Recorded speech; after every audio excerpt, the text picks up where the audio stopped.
India जहां कृष्ण और काली जैसे डार्क स्किन देवताओं को पूजा जाता है, आज वहां फेयरनेस क्रीम की सबसे ज्यादा बिक्री है।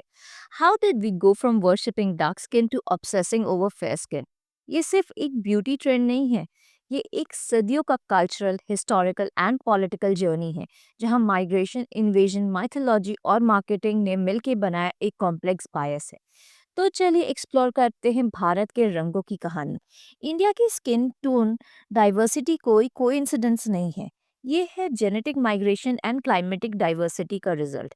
पहला वेव ऑफ माइग्रेशन को हम डेट बैक कर सकते हैं 65,000 साल पहले from Africa, who were the first people to come to India and settle in different parts of India। फिर लोगों का माइग्रेशन होता रहा। ईरान से लोग आए जो कि थोड़े लाइटर शेड के थे। फिर माइग्रेशन हुआ स्टेपे से, जिनको कई बार आर्यंस भी कहा जाता है, जो कि फेयर स्किन टोन के थे। एंड एसिमिलेशन हुआ ऑस्ट्रो एशियाटिक ग्रुप का, जो कि मोस्टली ईस्टर्न इंडिया और ट्राइबल बेल्ट्स में पाए जाते हैं। इनके फीचर्स और कॉम्प्लेक्शन काफ़ी यूनिक होते हैं। और फाइनली तिब्बतो बर्मीज माइग्रेशन हुआ, जो कि मोस्टली नॉर्थ ईस्ट इंडिया में बसे हुए हैं, जिनमें एक और डिस्टिंक्ट स्किन टोन और फेशियल स्ट्रक्चर मिला। Well, sequence of migration assimilation जो है वो डिबेटेबल है, बट हम सारे इंडियंस में ये पांचों तरह के जीन्स देखे जा सकते हैं, और इन सभी जीन्स, कल्चर्स और स्टैंडर्ड्स घुले मिले हुए हैं। इसलिए इंडिया में कोई एक इंडियन स्किन टोन नहीं है। We are every shades from ivory to ebony, and that was always beautiful.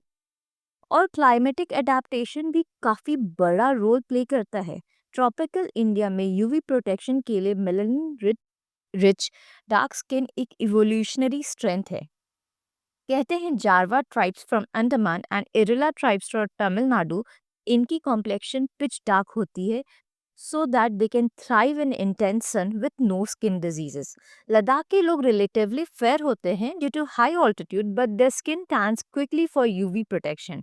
और इतना ही नहीं, कलर डिफरेंस में हमारा क्लाइमेटिक वेरिएशन का इतना बड़ा रोल है कि कहते हैं कि यदि एक ही परिवार के दो भाइयों को, एक को नॉर्थ इंडिया में रहने दिया जाए और एक को साउथ में, तो हजारों सालों बाद उनके जो डिसेंडेंट्स होंगे, उसमें जो नॉर्थ इंडिया के वाले भाई के जो डिसेंडेंट होंगे वो कुछ हद तक फेयर स्किन टोन होने लगेंगे, बिकॉज नदर्न इंडिया का climate fair skin tone selection prefer करता है। In short, India was always meant to be of many shades of brown. जब तक कोई फॉरेन रूल नहीं था, इंडिया में हम अपने रंगों के साथ कंफर्टेबल थे। भीमबेटका और अजंता की पेंटिंग्स में हम खुद को ब्राउन और ब्लैक पेंट किया करते थे। एंशियंट स्क्रिप्चर्स में Krishna, Ram, Draupadi all are described as श्याम वर्मा।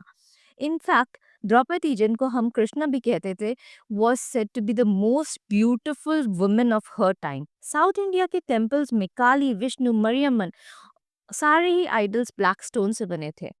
ये सिर्फ कल्चरल या स्पिरिचुअल प्रेफरेंस नहीं थी, ये एक मैसेज था, dark is secret, dark is divine and dark is powerful. लेकिन फिर आया पहला कल्चरल शिफ्ट, इस्लामिक इन्वेजन्स के थ्रू। जब 8th सेंचुरी में अरब्स ने सिंध पर अटैक किया और बाद में टर्किक रूलर्स जैसे गजनी, घौरी, खिलजी आए, इन्होंने अपने साथ लाया वेस्टर्न एशियन ब्यूटी स्टैंडर्ड्स। उनके लिए फेयर स्किन पावर का सिंबल था। उनके कोर्ट्स में टर्क्स और पर्शियन, जो यूजुअली लाइटर स्किन थे, उन्हें हाई पोजीशन मिलते थे, जबकि डार्क स्किन्ड इंडियंस को काफ़ी बार स्लेव्स बनाया जाता है रहा। ये एक सबकॉन्शियस मैसेज था, fair skin equals to authority, dark skin equals to servitude. उस वक्त की पोएट्री और कोट पेंटिंग्स में भी फेयर स्किन को नूरानी यानी डिवाइन दिखाया गया, और धीरे धीरे एक नए तरीके का ब्यूटी बायस सोसाइटी में घुल गया। और फिर आए यूरोपियंस, और उन्होंने तो कलर बायस को एक अलग ही लेवल पे ले गए। Portuguese missionary, specially Saint Francis Xavier, जिनके नाम पे हमारे यहाँ काफ़ी स्कूल्स और कॉलेजेस हैं, उन्होंने कहा हिंदूज आर ब्लैक पगन्स। उन्होंने ब्लैक आइडल्स को एविल बताया और डिस्ट्रॉय कर दिया। Many black stone deities were thrown into the sea in Goa because in their view blackness was equivalent to devilish। फिर आए ब्रिटिश, और इन्होंने तो सीधा मैसेज दिया, white is superior, brown is lesser. White man burdens तो आपने सुना ही होगा। ब्रिटिश ने एडमिनिस्ट्रेशन, एजुकेशन, ब्यूटी और मैरिज के स्टैंडर्ड्स में फेयर स्किन को टॉप पर रखा, और इंडियन स्टार्टेड बिलीविंग इट।